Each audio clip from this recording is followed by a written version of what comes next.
So, hello and welcome back to what is the final area to explore in the Eastern Kingdoms. There will be one more Eastern Kingdoms episode next week, and that is going to be one that I'm really looking forward to doing. Hopefully, I will do it even partial justice, but I thought it would be good to do a video with all of the different player memorials in the Eastern Kingdoms. I want to do it for each area that we explore, so we're going to be moving over to Kalmandor, and I'll do the Kalmandor player memorials as well, but they're really good. And honestly, I mean, if Blizzard thought enough to put these players and memorialize them, it's kind of the least I can do to actually show them to everybody, because I didn't know all of them. And I probably still don't know all of them, but I think I found most of them, at least in the Eastern Kingdoms and Kalmandor. So that'll be next week, but this week we are going to move on and we are going to do the Cape of Stranglethorn, or the southern end of Stranglethorn Vale. It's a really full area. It's got a lot of cool stuff. Probably nothing that you haven't seen before, but who knows? Maybe we'll find something new. So let's just get into it. All right, so we are back with Beryl. She has come back from her trip into the Great Divide there. It was fun. And here we are in northern Stranglethorn. Now, the first thing that you're going to see as you enter northern Stranglethorn are basilisks everywhere. There is a quest that will send you up here to kill them, but they're kind of neat. I mean, you've got your typical cave back here. If you're a miner, this is a great place to get iron, and one of the few places in the game that I've had a lot of luck getting jade, if you have a jewel crafter, or a lot of other recipes need it. It's kind of a pain in the butt. And as you can see, these crystal vein basilisks turn everybody into these very nice crystal statues. Bad basilisk. You're getting in the way. So yeah, you gotta watch out for these basilisks. Thankfully, they don't turn players into crystal statues, although that would be a really cool thing. Alright, as we go a little bit further, we aren't gonna fuss with these statues for too long. We're gonna come up to, hopefully he'll be here. There's a rare that is almost always sitting right here through these troll ruins. He probably won't be here today just because I want him to be. Of course not.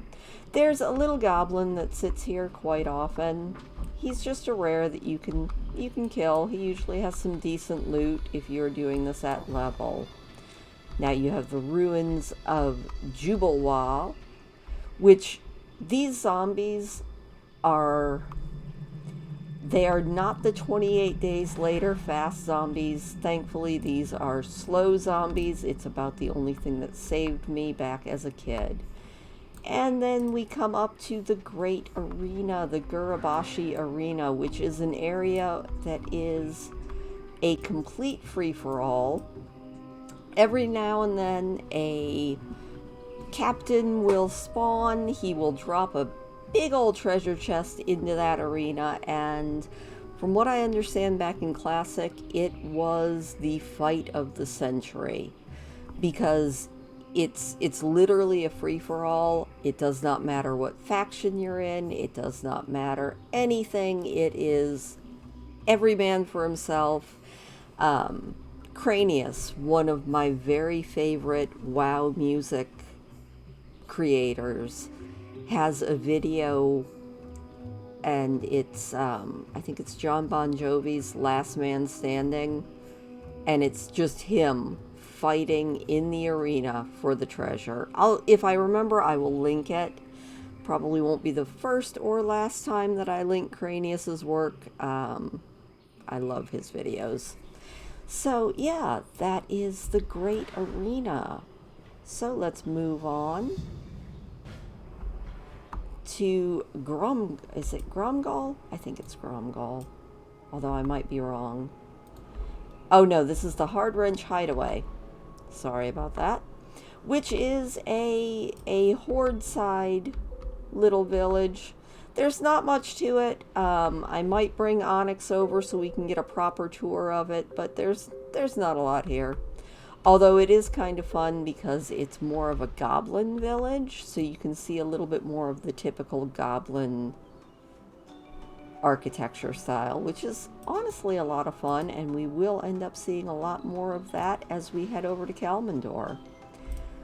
Alright, moving right along. Heading up into the southern Savage Coast, running up that hill. And there's a little pocket of humans that's over here. And you have a lot of quests to go up and kill them, because of course you do. This is World of Warcraft, not World of Peacecraft, no matter how much I wish it was sometimes. But they're just a little pocket of humans. They're doing some bad magic. It's, you know, has something to do with the zombies if I am remembering it right, although they do, nope, they are pirates. And I remember the quest chain has you, and this is on the Horde side, getting a bunch of jewels from them. So on we go as we fly all over creation here, because along the coast, if I am not completely turned around backwards, I am. Before we get on to the Nemakai Wellspring, let's go to the Explorers League dig site, because that is on the Alliance side. There's one Alliance stronghold, there's one Horde stronghold, and then there is a neutral goblin city, which is always a lot of fun. But here's the Explorers League dig site. They are here digging up everything. They have their nice little tents. Not a lot to it. You do have to kind of keep an eye out, because usually right here around the flight point there is a stealthed out panther that will claw at your backside as you're trying to get on a flight mount. Now the explorers want you to go over here to the ruins and find out some more about what's going on here. Don't truthfully remember a lot about that quest chain. I am such a good guide. Now, if you are a hunter and you have a friend who you can get to start the spirit quest here, which you pick up back in Booty Bay, there is a really cool monkey gorilla that comes, I think, at the very end of that quest. He's tameable and he has a really cool, unique appearance. And you can only get him if you have somebody else start the quest chain, or at least this is the way it used to be. And then you just tame it out from under your friend. Seems a little dastardly, but it's not. And for a really cool pet, it's always worth it. On we go. Now, there's also a decent number of archaeology sites here, which are always kind of awesome. I do love archaeology. Also, if you ever want to attempt to do the insane title, you do have to become a Bloodsail Buccaneer for real. I would suggest, if you're going to do that, wait until you've gotten your Exalted with all of your gadgets on Booty Bay and Ratchet, and then you can do the Bloodsail Buccaneers. But I'm not sure. I've just heard that that is the easier way to do it, because you will become absolutely hated by all of the neutral cities, which will make it a little bit harder for you to get in and out. Also, right up here is the Nemakai dig site, well, Nebuchai Wellspring. I know it much better as a dig site for archaeology. And there's usually a rare that will spawn right here that again gives some pretty good gear. Also, I always feel like that's a nod to the Raiders of the Lost Ark right there. There are more serious nods to Raiders of the Lost Ark in World of Warcraft, and we will get on to them later on, possibly in my favorite quest chain videos, because there's some good ones. Now, if you are a pet collector and you've never been out to this island that you see over here, there is a quest chain on the island. It's actually a lot of fun. And to pick it up, I think Beryl has already done it, but you'll find little bottles that have notes in them. Nope, she hasn't done it. And they are all up and down the shore here. When you pick them up, it says, inside the bottle, you find a note which reads, in fairly good handwriting, "To any that can aid me, please, my need for help is dire. A great beast holds me captive on an island in the South Seas. The stars at night are foreign to me and obscured by jungle trees, but on the clearest days I see the shoreline to the northwest and what seems to be large sailing ships to the southwest. I beg of you, my would-be savior, please help me." And that starts a quest chain where you end up heading over to this island to rescue the princess. Now, just because the princess happens to be a Tauren does not make her any less of a snob. And all over this island, but only if it's raining, if I remember correctly, you will find the battle pet, which is the monkey. He's very, very cute. But this is Princess Poobah. She is definitely a princess. She is definitely in need of rescue. And it's a fun little quest chain. So if you've never done it, it is a very worthwhile quest chain. Speaking of worthwhile fun quest chains, we are now on to our final destination, which is Booty Bay. This is a neutral goblin town that features a lot of fun little things in it. And a lot of profession trainers. In fact, I think all of the profession trainers are actually here. Now, Booty Bay is, as I said, a neutral town.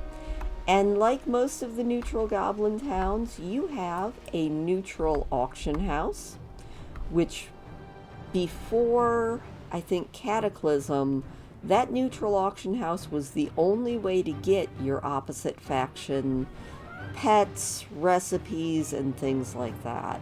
So, this was a very hot spot back in the day. Also in Booty Bay, which if you've never really poked around in here, this might be news, but if you have poked around, well, it's not. But you have this little goblin, Narc.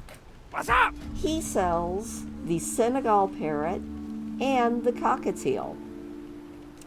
And Keep it real. he sells them for, let me check I again, got what you need. 40 silver each, which is way cheaper than you'll ever find them listed in the auction house. So he is there. Also, Kelsey Yamps has a lot of recipes that you can't find anywhere else. I think like the glossy mite fish, you can't really find anywhere. Hot smoked bass, the fillet of red gill. So if you're a completionist looking to fill out your classic cooking, hit up Booty Bay, the Old Port Authority, and get some of that. Also, a little bit more topical and relevant now that the, patch 10.0.5 or whatever that just came out. This is another good spot to pick up some weapon appearances that you might not have now that we can transmog whites and grays, and some armor appearances that you might not have. Here is the neutral auctioneer. and all of the other fun little things that are up here. Speaking of fun little things that are up here, there's a quest chain that runs through Booty Bay that basically, if you've ever wanted to be a pirate, do this quest chain. You will end up having to sacrifice a poor cow.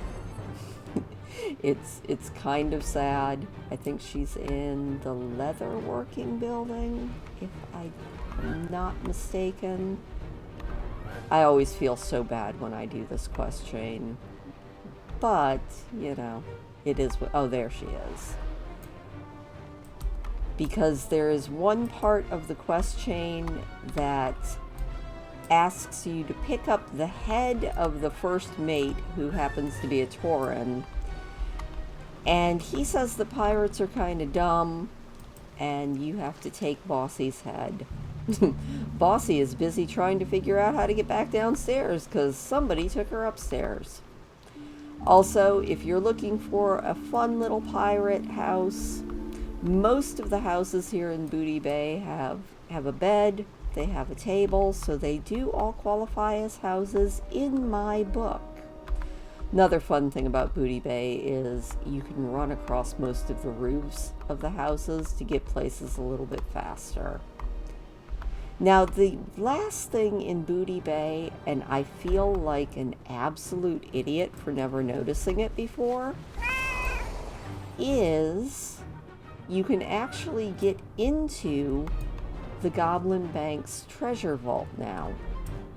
I don't know why I never noticed it before, but if you ever wanted to just live your dreams of being a filthy rich character, just ignore that skeleton in the corner and that other skeleton, but you can have your own personal treasure pile that's being guarded by a couple of goblins. Gotta love that. And if that treasure pile is not enough, or you want treasure piles that aren't full of goblins, you can head over towards this statue right over here and just fly in through this broken arm, and there is an entire treasure cave, which is a little fun. I wish you could open the treasure chests. That would be even better. But you know what? If you need a really good screenshot of your character standing on a pile of treasure next to a skeleton with a sword sticking through his ribs, this is where you do it.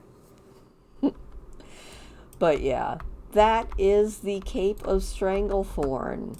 Like I said, I'm going to switch over to Onyx really quick so that we can go through the Hard Wrench hideaway and see if there's anything really cool there. I think there's a couple of neat little things and maybe a recipe vendor, but don't hold me to it.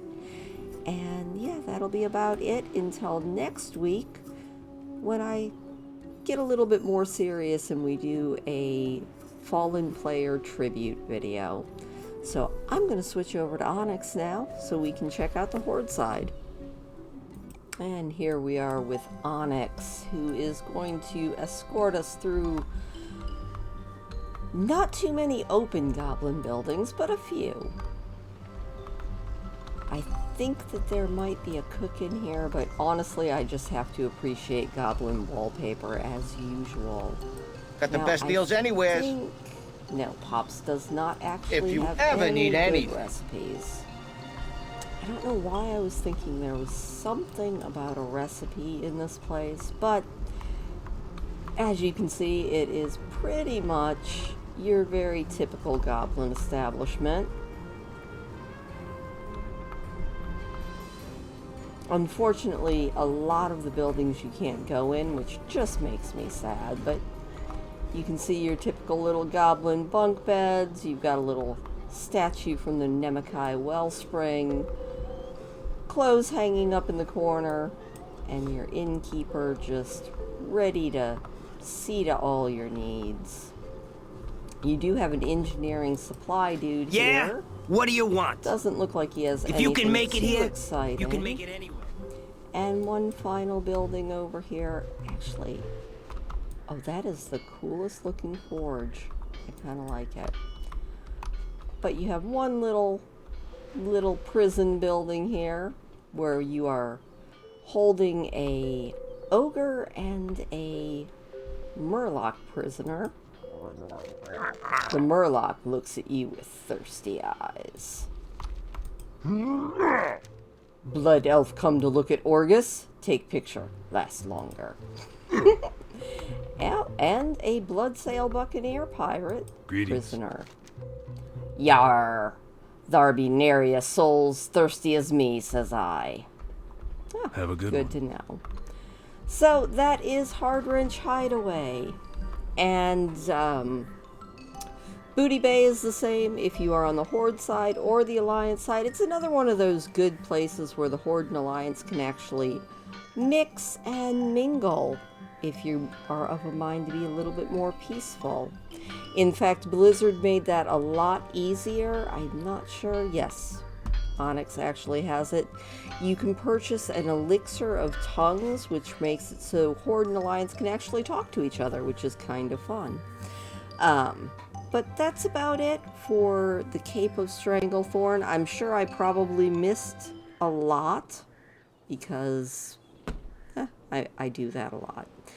But next week we will be going through and I'm going to try and get every player tribute that is in the Eastern Kingdoms. So wish me luck and I will see you next week. But until then, have a great day. Leave me a thumbs up if you don't mind, and I will talk to you later.